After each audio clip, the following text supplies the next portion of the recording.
지난 시간 제가 말씀을 드린 것처럼 바로라는 이름은 파라오, 태양신의 아들이라. 태양신. 우리 가장 가깝게는 일본이 태양신을 섬겼죠. 일본의 국기는 일장기, 태양의 빛을 발하는 태양이죠. 그래서 일본을 자기들 스스로는 신민이라, 거룩한 신의 백성들이라 이렇게 이제 말을 했고, 일본 왕을 천황이라 그래요. 천황이라, 파라오라는 말과 또 일본 왕을 천황이라고 불렀던 것은 거의 같은 맥락에 있다고 할 수 있겠습니다. 인간은 언제든지 자기를 높이되 한껏 높이는 것을 신적인 권위라고 그래요. 자기 누구든지 간에 신적인 권위를 가지고자 합니다. 그러나 히로시마와 나가사키의 원자폭탄을 맞고는 일본 천황은 두 손을 들고 항복하면서 나는 신이 아니다 이렇게 이제 고백을 한 것이죠. 인간이지 신이 아닙니다. 그러나 이 세상에는 지금도 신이 되고 싶어 하는 사람도 많고, 또 자기 자신을 신격화시키려고 하는 사람들도 많습니다. 그러나 하나님의 지팡이에 맞으면 그런 신들도 다 소용이 없습니다. 나일강도 애굽인들은 오리시스라 이렇게 불렀어요. 이 오리시스라는 말은 신의 핏줄이다. 신의 핏줄이다. 전부 다 신과 연관을 지어놨어요. 그래서 신의 핏줄이라 이렇게 말을 하기도 하고, 또 나일강을 하피라 이렇게 부르기도 했어요. 하피라는 것은 영의 물이다. 영물이다. 영이다. 영적인 세계다. 나일강을 굉장히 신격화했어요. 그뿐만 아니고 큰 호흡이다. 수호신을 말하고 있어요. 그래서 나일강이 우리를 보호하고, 나일강이 우리에게 먹을 걸 주고, 나일강이 바로 신의 핏줄이고, 나일강이 우리에게 있어서는 영원토록 우리의 복된, 참 우리로 말하면 생명의 주다. 생명의 주다. 그래서 이 사람들은 항상 나일강을 섬겼어요. 나일강을 섬겼는데, 그런데 오늘 말씀은 보면은 나일강 그 하수를 치라. 나일강에 가면은 바로가 나일강을 경배하러 아침부터 나온다 이 말이죠. 그러면 치라 이게야. 나일강을 치면은 하나님의 명령을 어길 때에 나일강을 치면 어떻게 되냐? 하나님의 지팡이에 맞으면, 하나님의 지팡이는 볼품 없는 것 같지만 이 지팡이에 맞으면 나일강이 죽는 거예요. 죽으면 피를 흘리는 것이, 피를 흘리면은 그러면 나일강은 완전히 죽게 되고, 죽으면 악취가 나는 거예요. 썩은 냄새가 나는 거예요.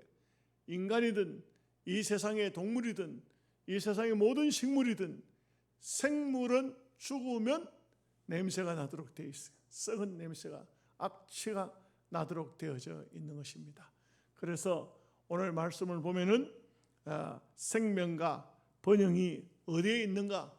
그것은 나일강에 있는 것도 아니요, 저 파라오 태양신의 아들에게 있는 것도 아니요, 생명과 번영은 살아계신 하나님이 주관자이시다.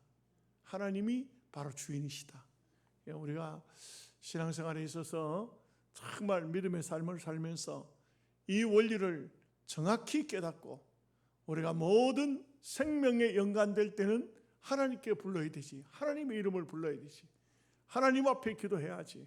그렇지 않고 엉뚱한 곳에 가서 살려달라, 아프면은 의사가 살려주고 약이 살려주고, 또 혹은 그것도 안 되면 무슨 어떤 다른 신들이 살려준다. 아닙니다. 생명의 주관자는, 살고 죽는 것은 하나님의 손에 달려 있습니다. 그래서 생과 사와 하와 복은 다 하나님께 있다. 그래서 우리가 하나님을 잘 섬긴다는 것은 결국은 하나님 말씀하신 대로 내 생각이 맞든지 안 맞든지 상관없이 말씀대로 순종하면서 사는 삶이 바로 올바른 삶이라는 것이죠. 이 세상에는요, 신격화된 것들이 정말 많았어요. 우리 동양뿐만 아닙니다. 저 서양사도 보면은 계속해서 뭐 프랑스의 왕들, 영국의 왕들, 무슨 뭐 유럽의 왕들을 보면은 다 자기들을 신격화시켰고, 로마 시대에도 보면은 자기들을 굉장한 존재로 내세웠지만 다 인간은 별 볼 일 없는, 아주 연약하기 그지없는 때가 되면은 다 육체는 후패해져 가고 낡아져 가고 망할 수밖에 없고, 끝내는 하나님만이 참신이시다, 하나님만이 살아계신 분이시다, 이것을 보여주는 것입니다.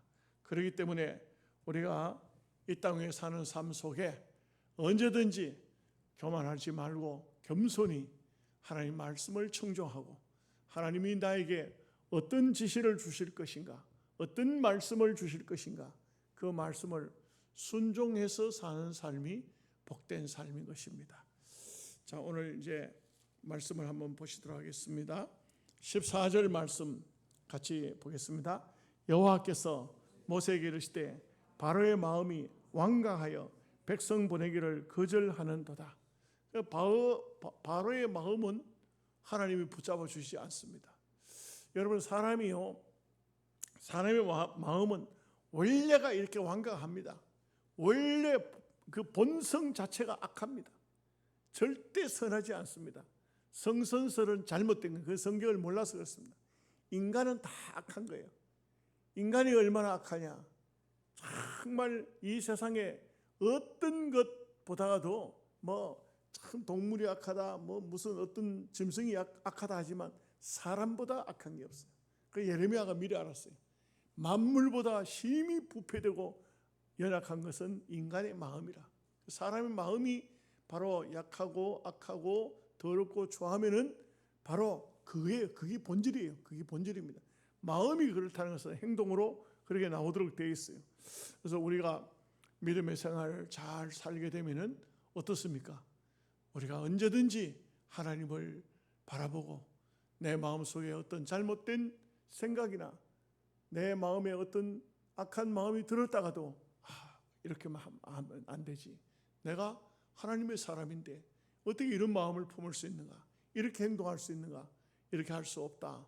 그래서 하나님의 사람이라면, 정상적인 사람이라면 내가 양보하고 내가 손해보고 내 마음을 부드럽게 하고 내 마음을 선하게 하고, 언제든지 남에게 속임을 베풀려 하다가도 아니야, 그렇게 하면 안 돼. 내 마음속에 어떤 더럽고 추한 마음이 들어도 이렇게 하면 안 돼. 내 마음을 내가 다스리는 것 같습니다만은 사실은 그게 바로 하나님이 내 마음을 붙잡아 주시는 겁니다. 하나님이 붙잡아 주시지 않으면 이 세상에 어떤 인생도 바르게 살 사람이 없어요. 참, 그래서 우리가 기독교가 보면은 놀라운 게 있죠.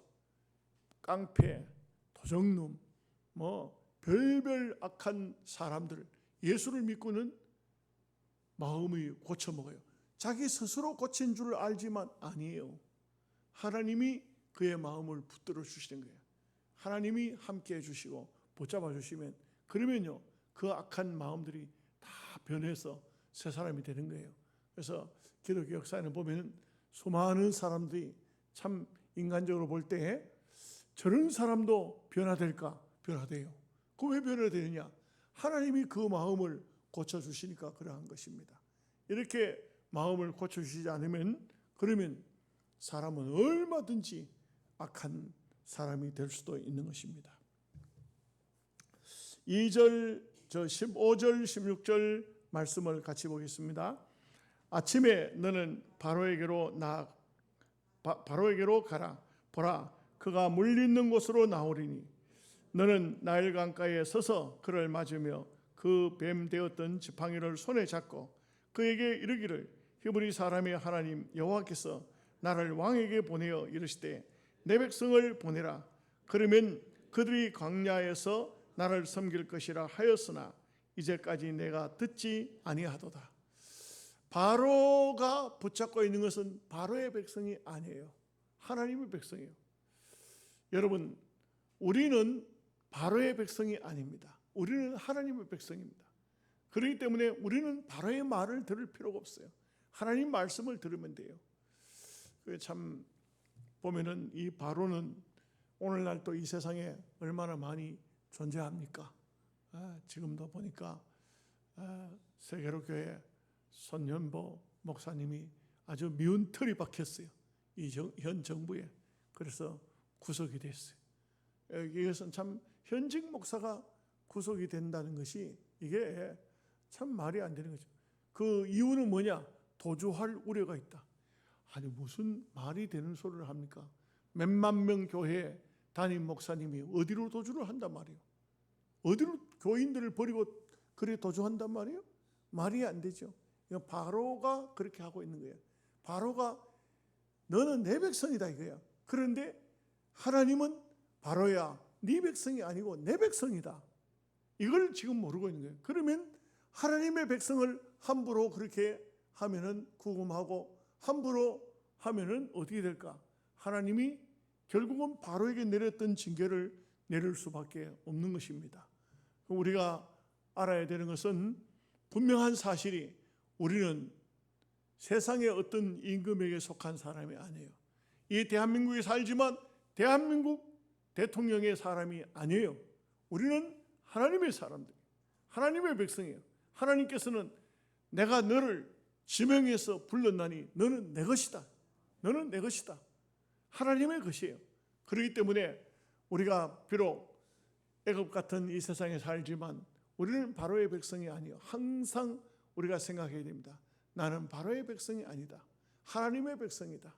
하나님의 명령을 따라야 되고 하나님 말씀을 순종해야 된다. 그래서 하나님께서는 이 모세를 정확한 장소로 보냅니다. 나일강가에 나가라. 그러면 바로가 나올 것이다. 바로를 맞으라.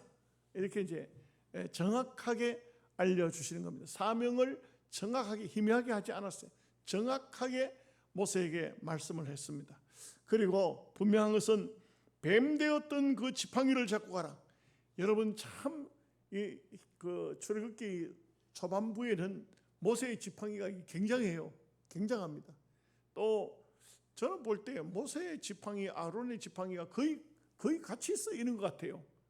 그 보면은 모세가 지팡이를 던져 뱀이 됐지만 또 보면 나중에 보면 아론이 던지거든. 아론의 지팡이를 잡으라. 그래서 아론의 지팡이든 모세의 지팡이든 이게 조금 우리가 부르기는 모세의 지팡이, 아론의 지팡이 하지만 쓰이는 용도는 거의 같은 것 같아요. 여러분 제가 계속해서 말씀을 드리지만 목사도 하나님께서 직접적으로 불러 쓰신다. 목사를 돕기 위해서 장로를 쓰신다. 그런데 능력은 거의 같이 주시는 것 같아요. 같이 주시는 것 같아요. 목사에게 주셨던 능력이나 이 바로 또 아론에게 주셨던 능력은 같이 주셨어요. 그런데 대부분 보면 우리 장로님들은 그렇게 안 하죠. 그렇게 안 합니다. 안 하고 목사님께만 안수기도에 무슨 특별한 능력이 있는 것 같고 장로님들은 주로 보면은 안 하려고 하는데 그런데 하나님께서 이미 주의 종으로 부를 때 기름 부어 세우실 때 하나님께서 능력을 주신 겁니다. 그래서 보면은 모세에게도 또 아론에게도 때로는 아론의 지팡이를 던지고 때로는 모세의 지팡이를 던지고 아론의 지팡이가 특별히 쓰임을 받게 된 것은 보면 민수기서에 보면 확실하게 나타나요. 아론의 지팡이를 하나님의 법궤 앞에 딱 꽂아놨는데 거기에서 하룻밤 사이에 거기서 싹이 나요. 꽃이 펴요. 열매가 살고 열매가 맺혀버립니다. 이 얼마나 신기하고 놀라운 일입니까? 나중에 그 아론의 싹난 지팡이를 어떻게 합니까?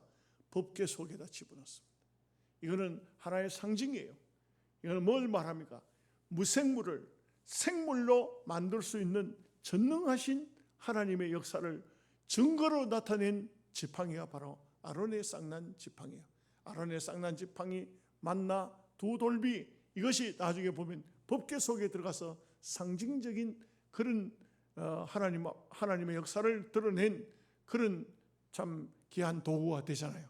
그래서 우리가 비록 우리의 삶 속에 별것 아닌 것 같은 그런 것일지라도 하나님께서 들어서 쓰시면 얼마든지 지팡이 같은 막대기 같은 것도 그런 것도 얼마든지 하나님의 귀한 역사에 쓰임을 받을 수 있다는 것을 잘 말씀해 주고 있는 것입니다.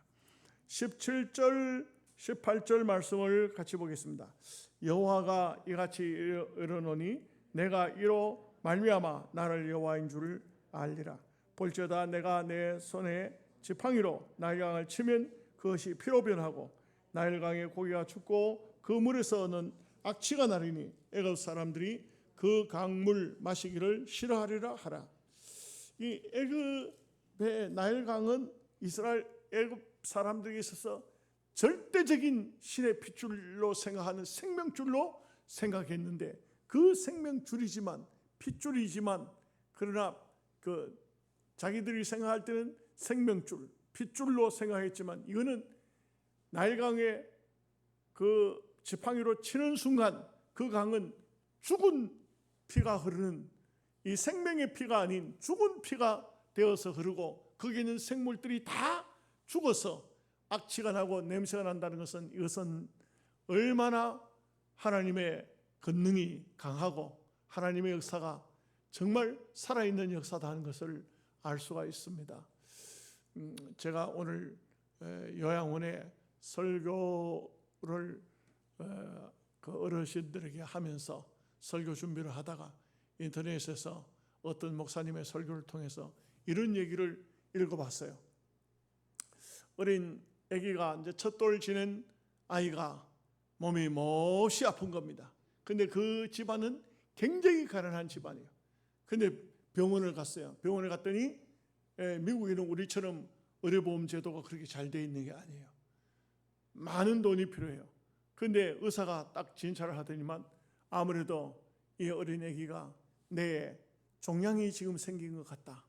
이렇게 몸에 열이 펄펄 나고 이 애가 살려고 하면 큰 병원으로 가야 된다. 여기 지금 동네 병원에서는 당신 아이를 치료할 수 없다. 큰 병원으로 가라.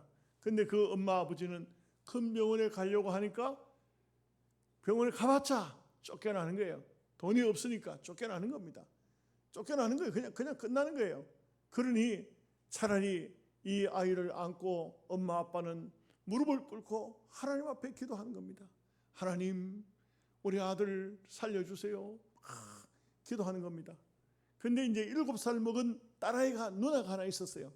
아이가 밤에 자다가 보니까 막 엄마의 울음소리, 아빠의 울음소리, 기도소리 들으니까 아이가 일어났어요. 일어나가지고 엄마 왜 그래? 네 동생이 많이 아파. 아프면 약 사주면 되잖아. 병원에 데려가면 되잖아. 그럴 입장이 못 돼. 그럼 어떻게 할 거야? 그러니까 하는 말이, 우리가 기도하지 않나? 하나님께서 기적을 보내주셔야 돼. 그러니 어린애가 기적이 뭔지를 모르는 거야. 엄마 기적이 뭐야? 아빠 기적이 뭐야? 뭐 그런 게 있어. 하나님이 기적을 주셔야 돼. 기적을 돈 주고 사면 안 돼? 그러니까 이제 너는 걱정하지 말고 자거라 하고 애를 잠을 재웠어요. 근데 이 애가 자다가 깨다가 보면 계속해서 엄마 아버지는 기도하고 있고 아이는 몹시도 고통스러워서 힘들어하고 이러다가 날이 샜어요. 근데 그 애가 상당히 영리한 것 같아요. 집안에 있던 저금통, 이 저금통도 일반 저금통이 아니에요. 그냥 그 깡통에 뭐 이렇게 그 미국에서는 깡통에다 뭐 이렇게 음식을, 그 깡통 음식들이 많이 나오잖아요. 근데 그걸 이제 다 속의 것을 먹고 뚜껑을 덮어서 거기 구멍을 내 가지고 저금통을 만든 거예요. 그래서 지금 이 아이가 돈이 생길 때마다 거기다가 돈을 집어넣었어요. 그 깡통을 들고 약국으로 쫓아간 거예요. 약국으로 가가지고 그 약방 아침에 약국의 문을 열자마자, 아저씨 기적은 안 파세요? 기적은 어디가 팔아요? 기적을 좀 사러 왔어요. 그러니까 그 이제 약사는 아이가 극하니까 뭐 좀 심각한 일이 벌어졌는가 본데 아이가 기적이 뭔지를 모르고 점척하고 있는데, 그래서 그 약사가 하는 말이, 얘야, 기적이라는 것은 이 세상에서 파는 것이 아니야. 하나님이 주시는 것이 바로 기적이야 하고 얘기를 하는데, 근데 이 아이는 자기 동생이 너무나도 아팠고 너무나 힘들었으니까 이 약사 선생님, 그 아저씨, 나는 하나님께 어떻게 부탁하는지 몰라요. 아저씨가 좀 부탁해서 하나님께서 좀 기적을 좀 주라고 하세요. 하다가 깡통을 떨어뜨려서 동전이 땅에 흘렀어요. 그 동전을 깡통에다 주워 담는데 어떤 신사분이 지나가다 말고 들어왔어요. 그분은 바로 그 앞길로 지나가던 사람인데 그 웬일로 그 길을 지나가게 됐는지는 정확히 알 수 없지만 이분은 내 의학의 중에서 미국에 알아주는 유명한 박사님이셨어요. 근데 이분이 너무 머리 두통이 심하고 해가지고 약국에 잠시 들려서 우리로 말하면 개보린 같은 거 이제 이런 것을 하나를 살러 들어왔다가 아이와 약사의 이 얘기를 듣더니 애야 너 가진 돈이 얼마냐? 그 1달러 11센트예요. 1달러 11센트 그거 나한테 주거라. 내가 기적을 사줄게. 내가 기적을 너에게 줄게. 그리고 너희 집으로 같이 가자. 그래 갔어요. 가가지고는 보더니만 병원에다 전화를 해서 당장에 구급차를 보내도록 하고 이 아이의 가족들을 전부 병원을 싣고 가서 10시간에 걸쳐서 수술을 해서 아이의 그 어린 아기의 뇌에 도달한 종양을 다 제거했어요. 그러고 난 다음에 이제 부모가 물어요. 우리 아이가 살 수 있겠습니까? 또 그 의사가 똑같은 말합니다. 하나님이 기적을 우리가 할 일은 다 했고 이제는 하나님이 기적을 주셔야 합니다. 그렇게 말하는데 그 아이가 드디어 어느 정도 시간이 지난 다음에 정상적으로 맥박이 뛰면서 아이가 살아났어요. 바로 이것은 뭘 말해주고 있냐면 아무것도 아닌 것 같지만 하나님은 이 세상의 모든 삶에 관여하고 계시고 또 어떤 행편과 어떤 사정 속에서도 하나님은 역사하고 계시고 그날 그 아침 시골길을 그 유명한 의사가 왜 가게 했는지 가다가 왜 또 그 약국을 들어갔는지 그 두통이 왜 생겼는지 그리고 그곳에서 자기 병원에 이 가족들을 데려가서 그 아이를 수술할 수 있었던 이 모든 만사는 하나님이 살아계신 하나님이시고 하나님께서 세상 만물을 주관하고 계시는 하나님이시다는 것을 보여주고 있는 것입니다. 그렇기 때문에 생명도 사망도 죽고 다 하나님의 손에 있는 것입니다. 그래서 우리가 하나님을 믿을 것 같으면 하나님을 믿을진데 바로 이런 역사를 믿을 수 있어야 하는 것입니다. 19절 말씀 보겠습니다. 여호와께서 또 모세에게 이르시되 아론에게 명령하기를 내 지팡이를 잡고 내 팔을 애굽의 물들과 강들과 운하와 목과 모든 호수 위에 내밀라 하라. 그것들이 피가 되리니 애굽 온 땅과 나무 그릇과 돌 그릇 안에 모두 피가 있으리라. 이 애굽이라는 나라도 이스라엘하고 거의 같이 비가 잘 안 와요. 비가 안 오는 땅이에요. 그러면 여기에 모든 호수라든지 무슨 어디에 물 이거 다 대부분 보면 나일 강물이에요. 나일 강물. 어차피 나일 강물이에요. 왜냐하면 나일 강물을 전부 다 땡겨가지고 운하로 땡겨가지고 전부 논이고 밭이고 전부 다 곡식들을 다 지어 먹기 때문에 나일 강이 피가 되는 순간 호수든지 어디에 물이든지 모든 곳은 다 피로 변할 수밖에 없어요.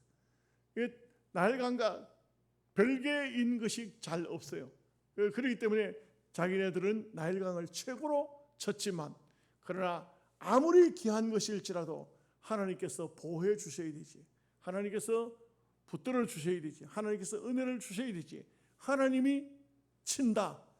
아무것도 아닌 것 같지만 하나님이 바로를 친다.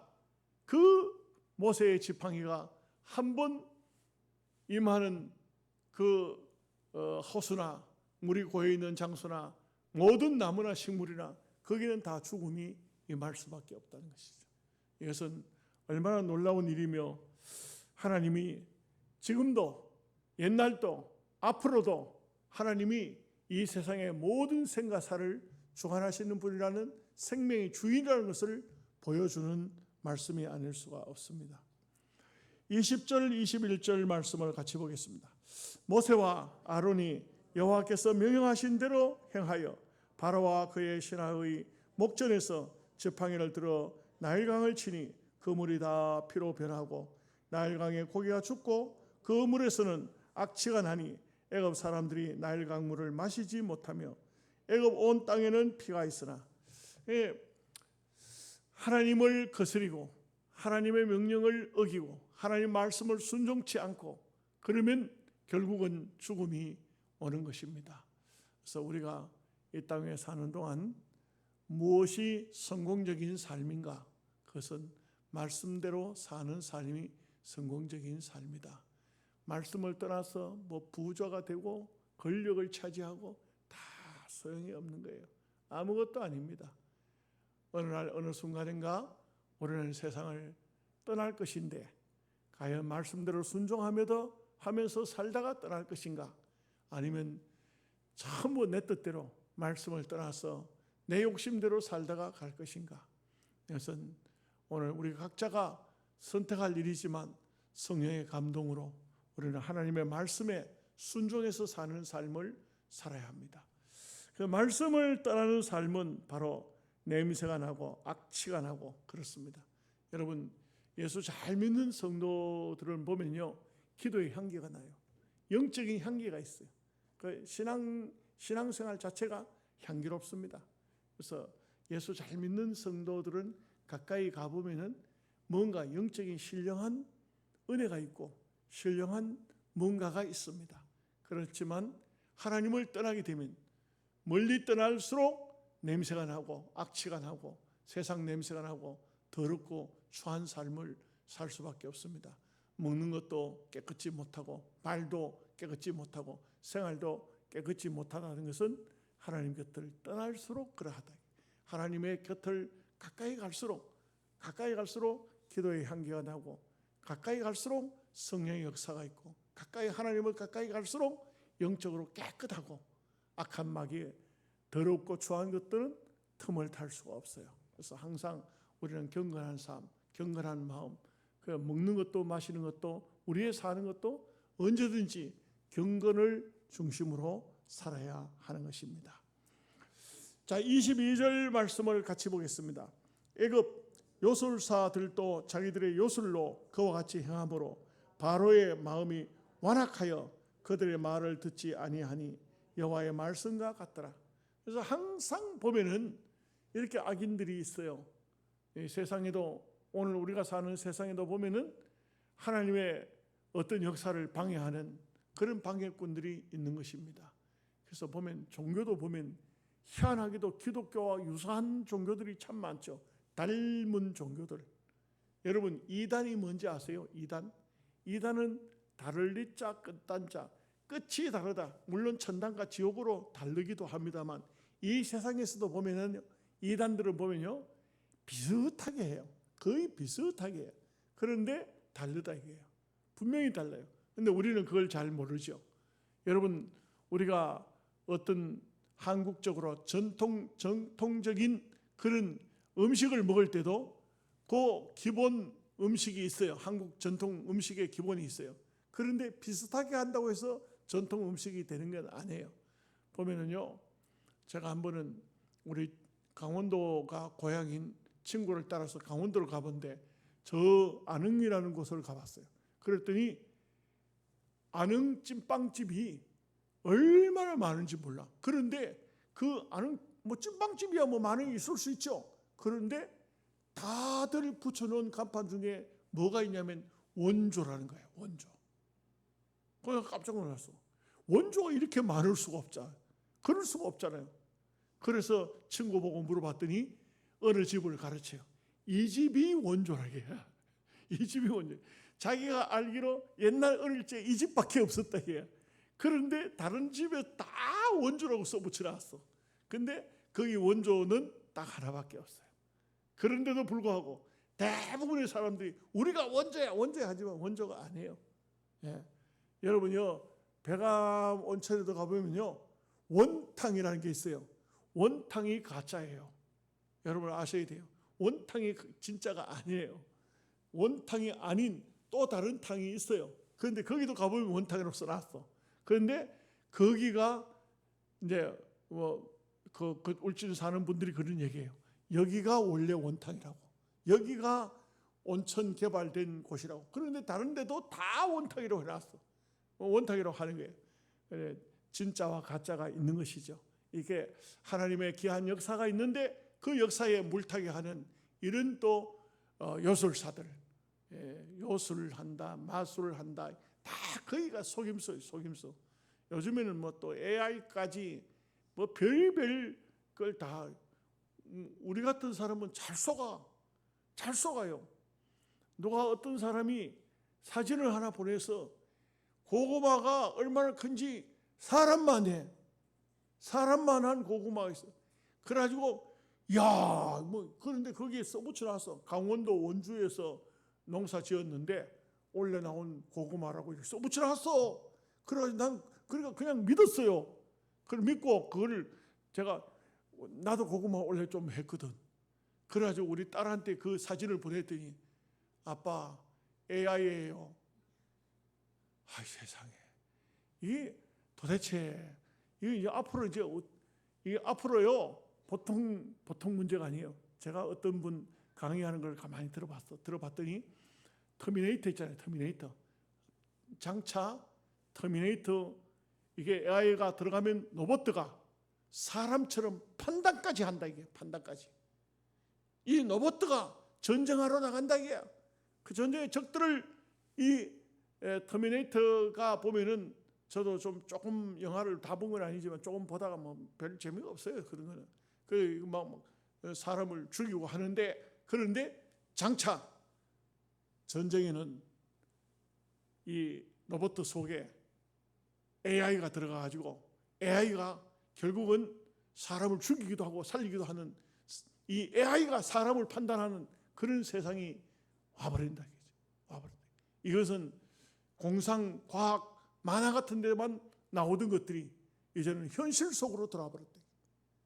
실제 속으로 들어와 버렸다. 앞으로 장차 이 지구 땅에는 그렇게 좀 추론해 보면은 과연 어떤 머리 좋은 사람이 AI를 통해서 세상을 지배하려고 하지도 않겠는가? 옛날에 생각해 놓은 것은 혹성 탈출하는 짐승들이 머리가 이렇게 딱 깨어나가지고 사람을 다스리는 짐승이 사람을 다스리는 그런 어떤 혹성이 하나 있을 것이다. 이렇게 해가지고 영화를 만들어야 돼. 이제는 AI 시대가 돼가지고 전혀 반대 시대가 됐어요. 이제는 로봇들을 사람이 만드는데 그 로봇가 이제는 팔을 굽혀펴기 할 수 있는 로봇가 나와가지고 뭐 특별히 한국 같은 데서는요 이 로봇가 여러분 로봇가 일하는 거 보셨어요?